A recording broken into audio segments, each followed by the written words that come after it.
सध्या आखाती देशात युद्ध सुरू आहे आणि युद्धाचा परिणाम हा भारतातल्या खाद्यतेलासह विविध खाद्यपदार्थांवर सुद्धा झालेला आहे। खाद्यतेलाच्या किमती या मोठ्या प्रमाणात वाढलेल्या आहेत आणि प्लास्टिक पॅकिंगमध्ये पॅक केले जाणाऱ्या किराणा मालातल्या वस्तूंच्या किमती सुद्धा वाढल्यात आणि याचा परिणाम हा सध्या विक्रीवर होताना पाहायला मिळतोय। या संदर्भात दुकानदारांबरोबर संवाद साधलाय आमचे प्रतिनिधी हेमंत चापुडे यांनी। मी आता सध्या किराणा मालाच्या दुकानामध्ये आलेलो आपण या ठिकाणी जर पाहिलं तर या ठिकाणी तेलाच्या किमती या मोठ्या प्रमाणात वाढलेल्या आहेत। तर ज्या दुकानात येणार जे काय प्लास्टिकच्या पॅकिंग मध्ये येणार जे काय वस्तू आहेत त्याच्यावरती सुद्धा मोठा परिणाम झालेला आहे।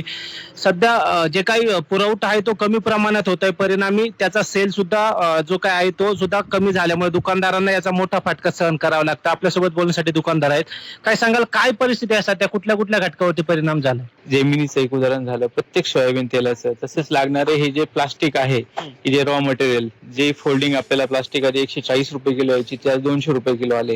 म्हणजे प्रत्येक गोष्टीवर 5 ते 10% असे हे रेट वाढत चाललेत आणि याचा अल्टिमेट जो परिणाम आहे तो एंड कस्टमर म्हणजे सर्वसामान्याच्या खिशाला झटका देणार आहे। गॅस शॉर्टेजमुळे जे माझे केटरिंगचे व्यावसायिक होते त्यांना काही ऑप्शन उरला नाही, परिणामी त्यांनी ज्या ऑर्डर घेणं लोकांकडनं त्या सुद्धा बंद केलेल्या आहेत आणि अल्टिमेट मग त्याचा परिणाम की आपला सेल हा हळूहळू थोडासा कमी झालेला आहे। ह्या युद्धाचा फटका खूप मोठ्या प्रमाणात बसत आहे। हेमंत चापुडे, झी मीडिया, पारगाव, पुणे।